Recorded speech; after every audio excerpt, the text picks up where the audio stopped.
আমাদের সংগ্রাম চলবেই চলবে। যারা ঘুষ খাও তারা ঘুষ না খাও, এখানের থেকে বাঁচিয়ে সমানে খাও।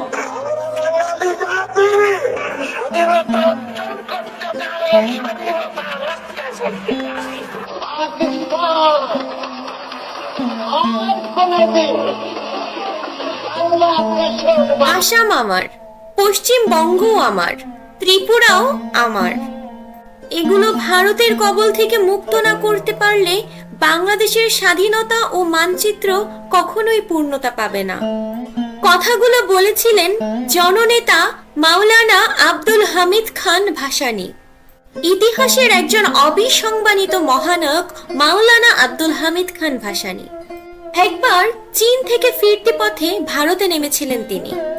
মেয়র এক নাগরিক সংবর্ধনা দিয়েছিলেন মাওলানা আব্দুল হামিদ খান ভাসানীকে। তখন তার মাথায় ছিল তালের টুপি এবং পরনে লুঙ্গি। তিনি স্টেজে ভাষণ দিতে উঠলেন। ভাসানীর সুরত দেখে দর্শকদের মধ্যে গুনগুন মন্তব্য শুরু হলো। দর্শকরা বলা শুরু করলো, এ তো মিসকিন হ্যাঁ। যখন কুরআন তেলাওয়াত দিয়ে তিনি তার ভাষণ শুরু করলেন, তখন দর্শকদের মধ্য থেকে আরেকটি মন্তব্য ভেসে আসলো, এ তো মাওলানা হ্যাঁ। ভাসানীর রাজনৈতিক মন্তব্য শোনার সাথে সাথে ওই একই দর্শকদের কাছ থেকে ভেসে আসলো, আরে বাহ, এ তো পলিটিশিয়ান হ্যাঁ। মুসলিম জননেতা, উপমহাদেশের রাজনীতির মহাপুরুষ মাওলানা আব্দুল হামিদ খান ভাসানী। 1957 সালে কাগমারি সম্মেলনে মাওলানা আব্দুল হামিদ খান ভাসানী পশ্চিম পাকিস্তানের দুঃশাসনের বিরুদ্ধে হুঁশিয়ার করে বলেছিলেন, পূর্ব পাকিস্তানের ন্যায়সঙ্গত অধিকার ফিরিয়ে দাও, নতুবা ওয়ালাইকুম আসসালাম। সভা আরম্ভ হওয়ার সাথে সাথেই 144 ধারা জারি করা হলো। পুলিশ এসে আব্দুল হামিদ খান ভাসানীকে একটি কাগজ ধরিয়ে দিল। তিনি বললেন, মানি না 144 ধারা, আমি বক্তৃতা করব। মাওলানা সাহেব দাঁড়িয়ে বললেন, 144 ধারা জারি করা হয়েছে, আমাদের সভা করতে দেবে না। বক্তৃতা করতে চাই না, তবে আসুন আপনারা মোনাজাত করুন। মাওলানা সাহেব মোনাজাত শুরু করলেন। মাইক্রোফোন সামনেই আছে। আধ ঘন্টা পর্যন্ত তিনি চিৎকার করে মোনাজাত করলেন, কিন্তু কিছুই বাকি রাখলেন না। যা বলার সবই বলে ফেললেন। পুলিশ অফিসাররা সবাই মোনাজাত করতে লাগলো এবং 8 ঘন্টা মোনাজাতের মাধ্যমে তিনি তার বক্তব্য শেষ করে মাওলানা সাহেব সভা পরিসমাপ্তি করলেন। পুলিশ এবং মুসলিম লীগের সবাই বোকা হয়ে গেল। তিনি ছিলেন বাংলাদেশের স্বাধীনতার প্রথম স্বপ্নদ্রষ্টাদের একজন এবং পূর্ব পাকিস্তান আওয়ামী লীগের প্রতিষ্ঠাকালীন সভাপতি। শোষিত, নিপীড়িত এবং বঞ্চিত মানুষের অধিকার আদায়ের সময়ে সংগ্রামে মহাপুরুষ ছিলেন মাওলানা আব্দুল হামিদ খান ভাসানী। মাওলানা সাহেব এমন একজন ব্যক্তিত্ব ছিলেন যাকে নিয়ে আজ বিশ্বের বিভিন্ন বিশ্ববিদ্যালয় পিএইচডি ডিগ্রির জন্য রিসার্চ চলছে। মাওলানা ভাসানী আমাদের জাতীয় ইতিহাসে একজন প্রাতঃস্মরণীয় নাম। অধিকার আদায়ে তিনি এদেশের মানুষকে সাহস জুগিয়েছেন তার নির্ভীক এবং বলিষ্ঠ কর্মকাণ্ডের দ্বারা। তিনি বাংলাদেশের মানুষের কাছে মাওলানা ভাসানী এবং অসংখ্য ধর্মীয় মানুষও তাকে হুজুর বলে সম্বোধন করতেন। 52 ভাষা আন্দোলনে তিনি উল্লেখযোগ্য ভূমিকা রেখেছিলেন। ভাষা আন্দোলনের সময় গঠিত সর্বদলীয় রাষ্ট্রভাষা পরিষদের সভাপতি ছিলেন তিনি। ভাষা আন্দোলনে সর্বোচ্চ বলিষ্ঠতা প্রকাশের জন্য তিনি কারাবরণ পর্যন্ত করেছিলেন। 1954 সালে পাকিস্তানি নেতাদের বিরুদ্ধে যুক্তফ্রন্ট তৈরির পেছনে অন্যতম নেতা হচ্ছেন তিনি। এই কারণে যুক্তফ্রন্টের নামকরণ করা হয়েছিল হক ভাসানী যুক্তফ্রন্ট। এই হক ছিলেন শেরে বাংলা একে ফজলুল হক।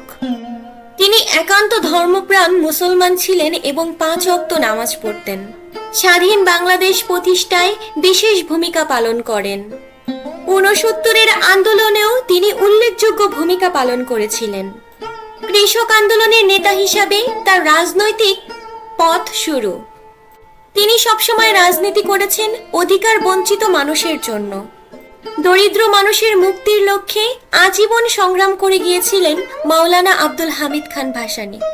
তিনি পরিচিত হয়ে ওঠেন বিদ্রোহী মাওলানা নামে। মাওলানা ভাসানীর বয়স যখন 30 বছর তখন প্রথম বিশ্বযুদ্ধ চলছিল। তিনি ইংরেজ শাসনের বিরুদ্ধে সাধারণ মানুষকে সচেতন করেছেন। তখন তিনি পরতেন পায়জামা ও পাঞ্জাবি।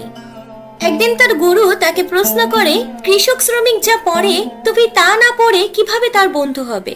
সেই যে মাওলানা ভাসানী লুঙ্গি আর পাঞ্জাবি পরা শুরু করেছিলেন, আজীবন তা বহাল রেখেছেন। মাওলানা ভাসানী 1880 সালে সিরাজগঞ্জে জন্মগ্রহণ করেন। ছোটবেলায় মাতা ও পিতাকে হারান তিনি।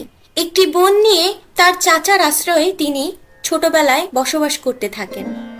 ওই সময় ইরাকের এক আলেম ও ধর্মপ্রচারক প্রখ্যাত সুফি সৈয়দ নাসিরউদ্দিন আহমদ সিরাজগঞ্জে আসেন।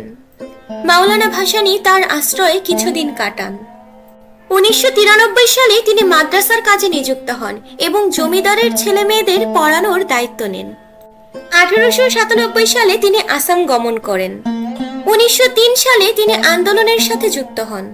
1919 সালে কংগ্রেসে যোগদান করে অসহযোগ আন্দোলনে অংশগ্রহণ করে তিনি 10 মাস কারাদণ্ড ভোগ করেন। জেল থেকে বেরিয়ে তিনি মোহাম্মদ আলী এবং শওকত আলীর ডাকে খিলাফত আন্দোলন এবং চিত্তরঞ্জন দাসের ডাকে অসহযোগ আন্দোলনে আবারও যোগদান করেন।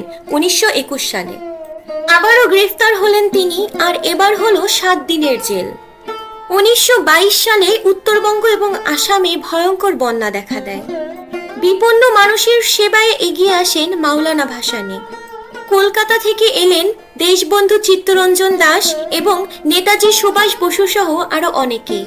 মাওলানা ভাসানী এসব জাতীয় নেতাদের সাথে দিনরাত কাজ করতে লাগলেন মানুষের সেবায়। 1925 সালে তিনি জয়পুরহাটের 5 বিবি উপজেলার জমিদার শামসুদ্দিন আহমেদ চৌধুরীর মেয়ে আলেমা খাতুনকে বিয়ে করেন। 1926 সালে তিনি তার সহধর্মিণী আলেমা খাতুনকে নিয়ে আসাম গমন করেন এবং আসামে প্রথম কৃষক পূজা আন্দোলনের সূত্রপাত ঘটান।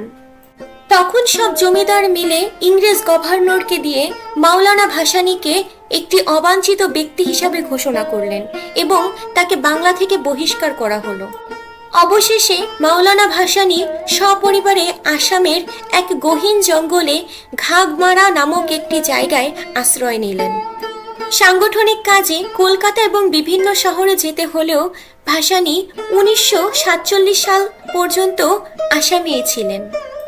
1929 সালে তিনি প্রথম আসামে কৃষক সম্মেলনের আয়োজন করেন। এরপরেই তার নামের শেষে যুক্ত হয় ভাসানী।